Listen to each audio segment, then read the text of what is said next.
Well, hello, everybody. Hank Linderman here. Got distracted by the music there for a second. Sorry about that. Was just getting into it. Have a look here at the lake. We're expecting some rain, so who knows? We may get some exciting video there.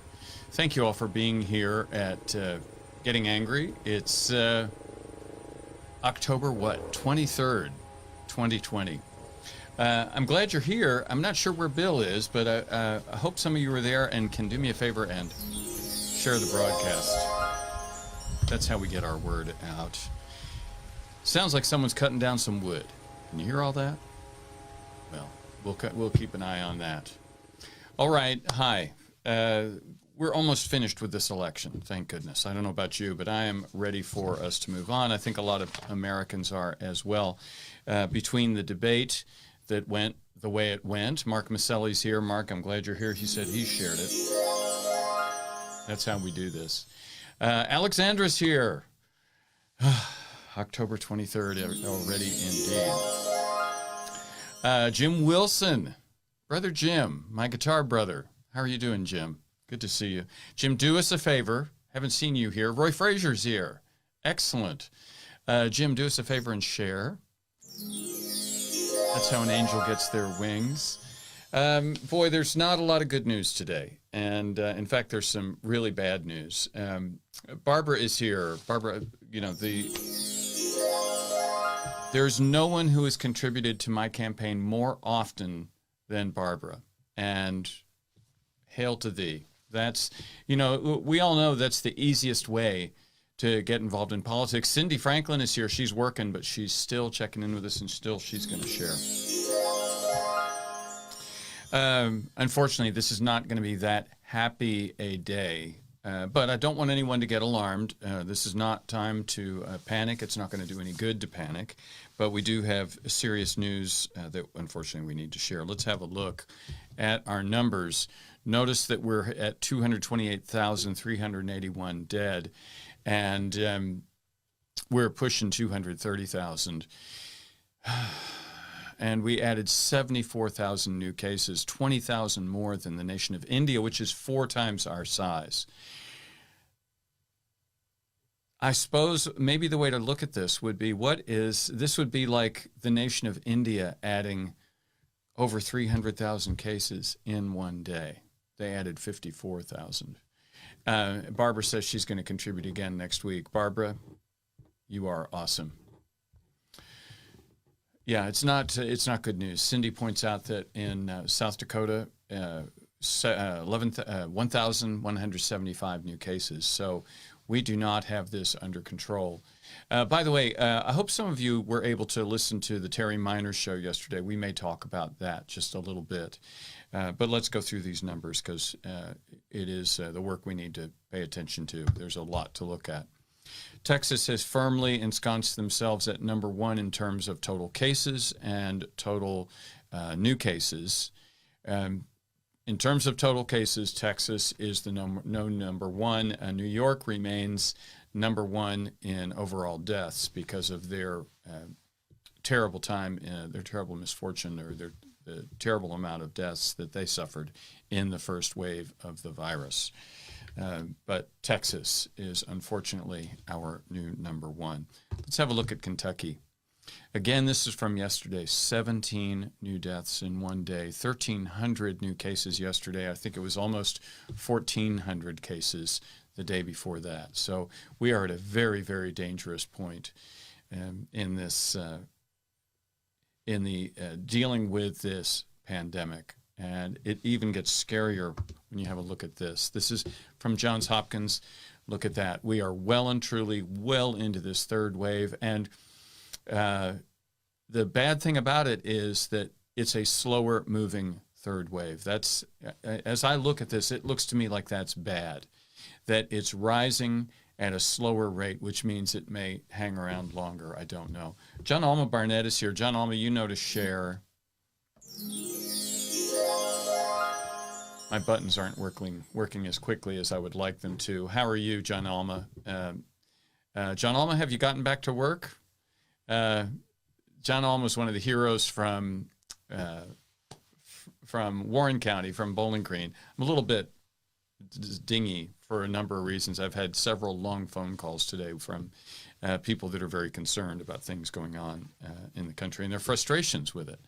Their frustrations with how things are going in the United States, which you kind of can't blame them. One person I spoke with, Gary Hoffman, he's unlikely to see this because I don't think he watches television, but he, November 5th, John Alma, you go back to work on November 5th. Good. Gary is a pediatrician from Idaho, and at his own expense, he came out to Kentucky and put together some signs and drove across the state. And I've got a picture here somewhere. I don't know if I can find it easily. Let me see if I can. But Gary was showed up in Warren County when we did when there was an event there, and he he felt that doing what he could to help defeat Mitch McConnell was very, very important. And let me see if I can find a picture of his Gary Hoffman. Let's see. I think I've got a picture. Look at this. Hang on. I've almost got it ready for you. Well, I guess I have to download it. There we go. Here we go. So here's the picture of Gary's truck or his trailer that he was dragging around. I think he's now got it parked in Idaho. So I think that's in Idaho. But this is the sign that he was carrying around, driving around Kentucky. So that gives you an idea of his commitment to the process. But he's frustrated, like a lot of people, because we are dealing with a situation where Kentucky's economy is not very good. Kentucky's health is not very good. Kentucky's education system is not very good. But we've got the most powerful politician in the United States, Mitch McConnell, here. Chris Pritchard's here. Chris, I'm glad you made it. So there's a frustration. And to those of you that are frustrated about this, I want you to understand it takes time to bring change. And the ways that we bring change are by getting involved. And so the thing that I'm going to ask you all to consider is that even after the election, when you get your strength back up, when we get our strength back up, to get involved with your Democratic Party or your Republican Party. I got to say, if you're a Republican, you're probably not that happy with the way things are in the United States. So I would propose to you that you get involved with your party and show up. The more of us that get involved at the party, the more difficult it is for politicians to honestly be untrustworthy. The more difficult it is for them to just do what their corporate contributors want. David Royce is here, and David, we're asking you to share. The issue of addiction remains massive in Kentucky. I'm sure you saw that the Sackler family recently, the Sackler family is the family that owned Purdue Pharma, and they've just paid, Purdue Pharma has pled guilty, and they're going to have to pay something like $8 billion. But the Sackler family took much more money than that. I think that there were profits of $100 billion on OxyContin, that they sold as being safe and you couldn't get addicted and you really needed to take care of pain. And, if you're a doctor and you don't prescribe this stuff, you're kind of an ass. So if this settlement is accepted, they will walk away with billions and billions of dollars. Bill McNichol's here. He's saying share, everybody. So, David, believe me, I hear you. And we have so many of these problems we are talking about are interconnected. You know, I was on Terry Miner's show yesterday, and the thing he wanted to talk about was inequality and what did I feel about inequality. And I said to him, you know, this is the third great moment in civil rights for African Americans. The first one, of course, being the abolition of slavery. The second being the civil rights era of the 1960s. And right now, because of the just horrific violence that we have all finally witnessed. It's been going on for generations, but the horrific violence applied to African American citizens is now finally seen. You know, when someone told you, if you had a black friend who told you, you know, this is going on, that's going on, if you don't see it, you have a hard time believing it, maybe. None of us are having trouble believing it. You know, there's some people making excuses, but we have this moment that we can once again address civil rights for African Americans. And while we're at it, it's everyone's civil rights. So Terry asked about that, and it was an interesting conversation. So if you get a chance to go back and listen to that, that would be great.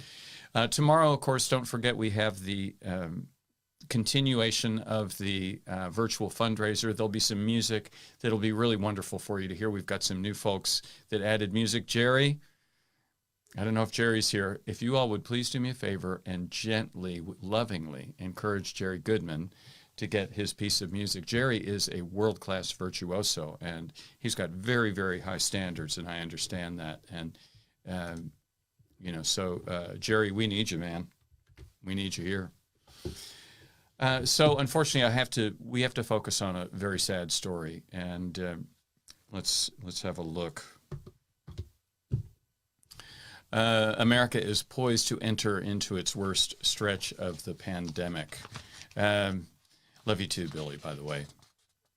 Roy, I'm planning on doing the podcast as often as possible after the election, and I may need a little bit of time off, but maybe not. I really enjoy doing it, and I think it's a great way to be in touch. We've got something going on here, and I definitely want to continue it. Anyway, have a look at this story from the Washington Post. It's a sobering story, and I got a little bit of homework maybe for some of you to do. I'm going to read from this article. America is poised to enter the worst stretch ever of the coronavirus pandemic, with cases spiking and the country on the precipice of shattering its daily record for infections in the next few days. On Thursday, the number of cases topped 70,000 for the first time since July. And this increase, these increased cases, President Trump likes to say, President Trump likes to say it's because we're testing more, so they address that directly. It's not simply a matter of increased testing identifying more cases. COVID-19 hospitalizations increased in 38 states over the past week and are rising so quickly that many facilities in the West and Midwest are already overwhelmed. The number of deaths nationally has crested above 1,000 in recent days. That's the daily number of cases.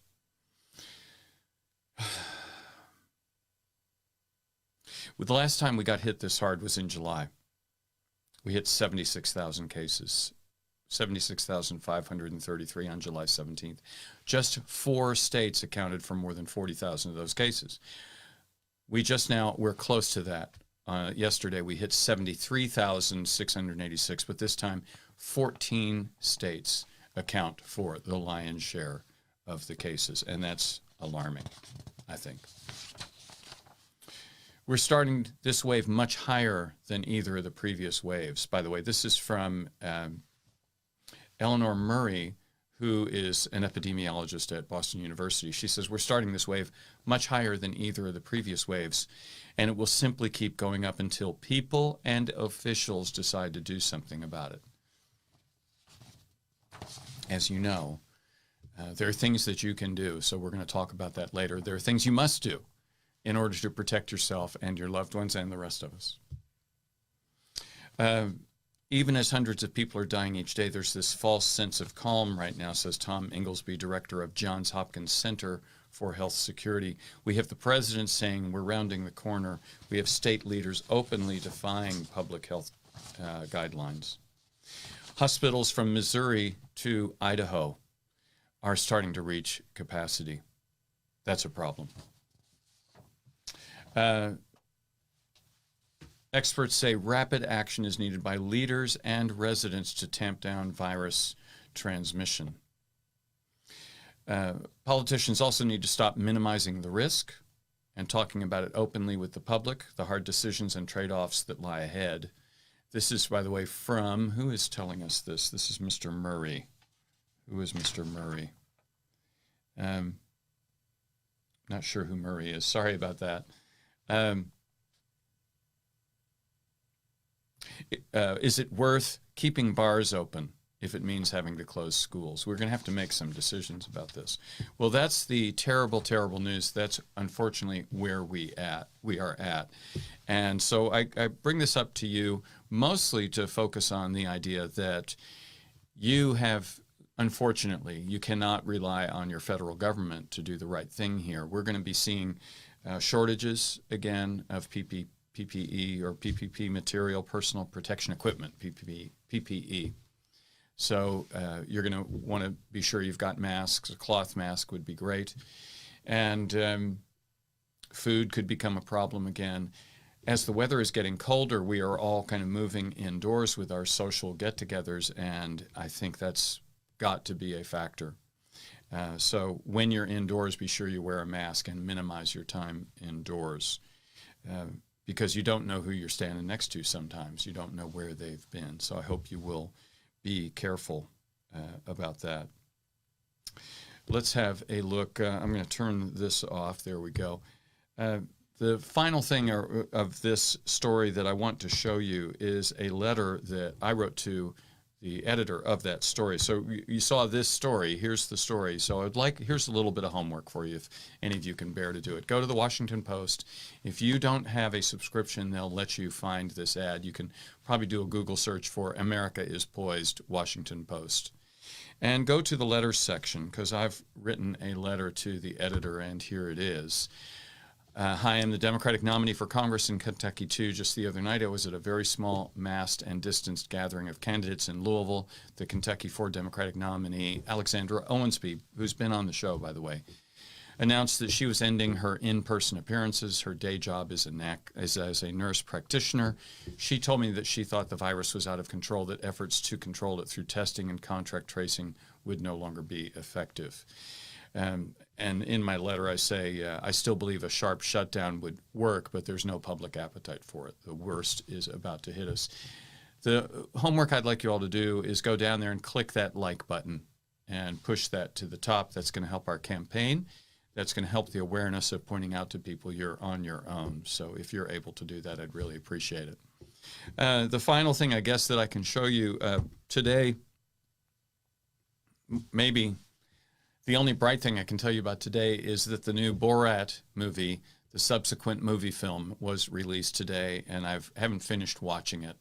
But I went through and got a screen grab of one of the scenes, of course, featuring America's mayor, and the young woman that he's with is the actress who plays Borat's daughter. She's 15 years old in the movie and is flirting with Rudy Giuliani, and he appears to respond to it. There's a lot in the movie to just shake your head about. At one point, I won't give away too much, but there's so much for you to be aware of. Borat wants to sneak into CPAC, which is the Conservative Political Action Committee convention, and it was in January. And he's trying to figure out how he can sneak into the convention, so he adopts the robe and hood of a KKK Klansman and just walks in and hardly gets a look. And that's how he sneaks in. Anyway, I'd encourage you to watch it. It may give you some laughs. I will be here tomorrow. We'll do the music program at the regular time at 2:30 Central, 3:30 Eastern. Folks, I hope you are voting.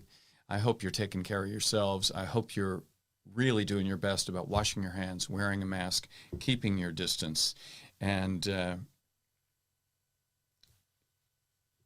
do what you can to get through this very difficult time. The worst is about to hit us for the next 6 to 12 weeks. So please, it's time to double your guard, okay? All right. It is a privilege to be able to speak with you every day. And it's really heartening to see so many of you come back day after day.